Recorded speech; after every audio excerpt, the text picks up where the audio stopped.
Oh là! Ah ouais. Alors je suis pas expert, mais je dirais que de l'eau qui coule du plafond, c'est peut-être pas normal. Alors messieurs, est-ce que l'un d'entre vous va pouvoir me dire ce qui s'est passé en sachant que au-dessus, c'est des combles perdus? Monsieur Biceps, avec la casquette, bah c'est qui Monsieur Biceps?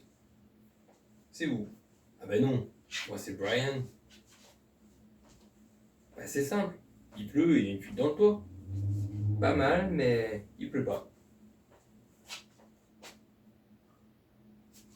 Oui, monsieur Lantello, la chemise à carreaux? Ah, non, moi c'est Albert. Et c'est simple.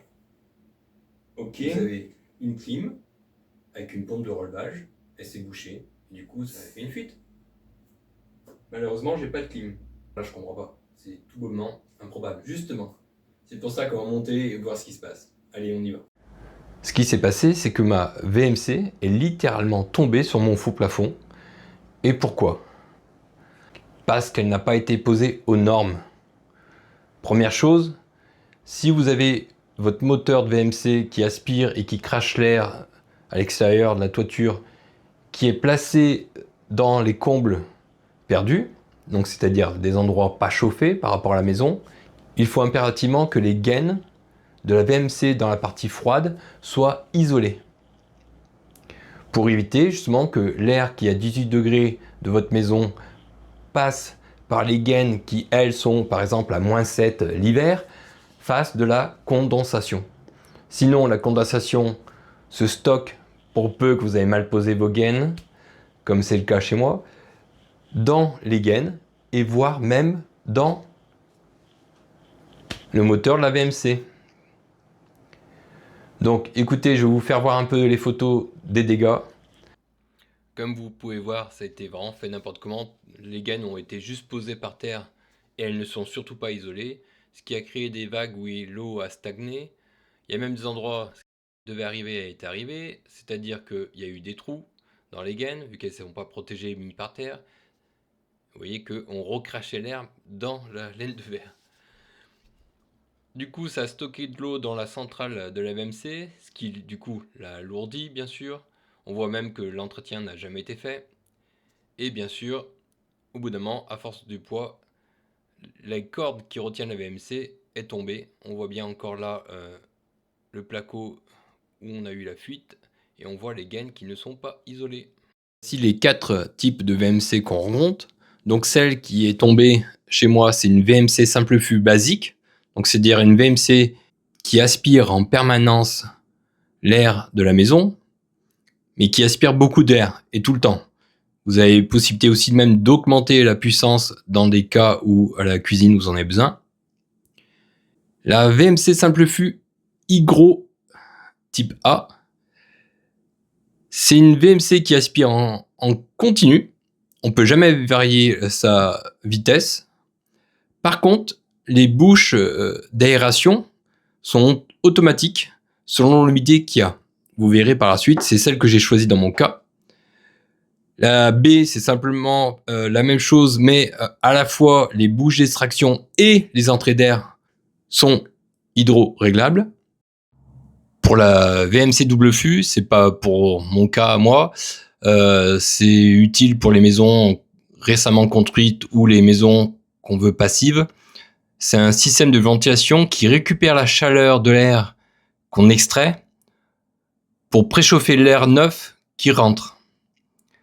Du coup, vous comprenez le principe et l'avantage par rapport au chauffage. Nous avons ici la bouche d'aération VMC simple flux normal. C'est juste un réducteur, hein, on est d'accord, qui est quand même différente.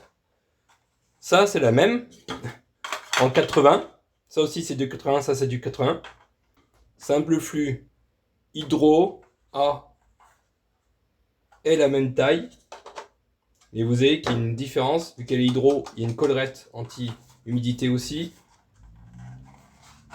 Ex d'effet comme l'autre. Vous tournez légèrement pour aider à enlever. Normalement, ça fait que se tirer, mais quand on tourne, ça aide à l'ouvrir. Et la différence, on peut enlever les grilles pour les nettoyer. on peut enlever, si on y arrive tout doucement, tout le système pour lui aussi le nettoyer avec de l'eau claire. Il faut bien par contre le renclencher dans les petits ergots que vous voyez ici. Et la différence, j'enlève encore une partie, la différence c'est purement mécanique. Vous avez du tissu sur le côté qui lui, selon l'humidité, va ouvrir, comme c'est marqué ici,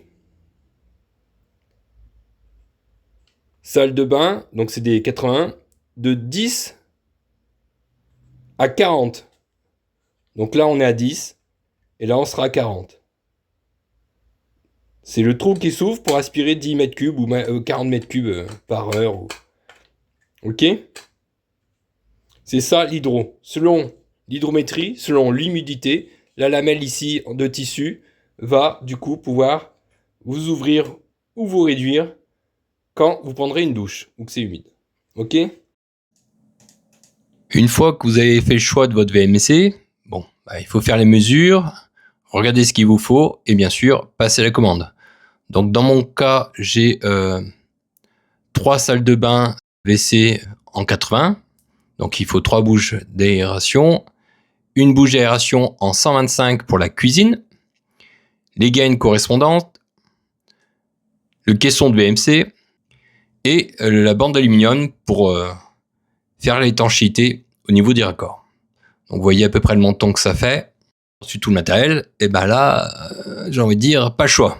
Il faut se retrousser les manches et finir de démonter l'ancienne VMC pour mettre la nouvelle. Pour démonter les anciennes VMC, simple flux normal, il suffit de les tourner un petit peu en tirant. Ça se défait tout seul. Après avoir démonté la gaine au-dessus, donc pour l'enlever, je tourne toujours dans le même sens. Et voilà. On voit le scotch de l'ancienne gaine qui était venu ici. On va changer la bouche du coup. A tout de suite. On passe à la pose. Pour le coup là c'est très simple. On passe d'un trou déjà fait de 80. Donc on va mettre cette fois-ci le manchon qui va bien avec la collerette hydro. Donc toujours pareil, hein, vous voyez bien, ces lamelles qui sont inclinées. Le simple fait de le mettre, on les plie un peu, on tourne dans le sens. Hop là. Et là c'est parfait. Là ça n'a pas été cassé. On est étanche, on est centré, c'est parfait, ça tient. Je vous conseille, tant que vous n'avez pas mis la gaine au-dessus, comme il faut, comme on va voir par la suite, de ne pas mettre la bouche VMC. Quand vous allez installer la gaine au-dessus, il y aura peut-être des choses qui vont tomber. Autant passer lire la nouvelle bouche VMC Hydro A, toute neuve, qui coûte quand même entre 50 et 60 euros. Hein, allez, à la suite. Des endroits où c'est moins facile. Nous sommes dans la salle de bain du bas. Et quand vous démontez, déjà vous avez une bonne surprise que la VMC était complètement bouchée et c'était dégoûtant. Et en plus, comme vous pouvez le voir, ils avaient complètement carrelé la nouvelle salle de bain par-dessus l'ancienne. Donc j'avais plus accès à la bouche pour être démonté. Du coup, pas le choix. On fait un marquage, ni trop gros, ni trop petit. On essaie de couper le carrelage. On casse tout. Et on sort l'ancienne gaine. On attache la nouvelle gaine à l'ancienne. Vous voyez bien à droite qui part dans le trou l'ancienne gaine qui n'était pas isolée avec la nouvelle gaine qui est isolée, qui est beaucoup plus grosse du coup.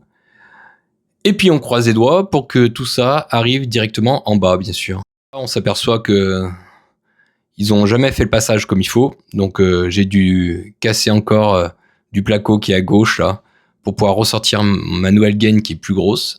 Pour le remontage, donc là c'est le remontage, j'ai fait la même chose pour la cuisine.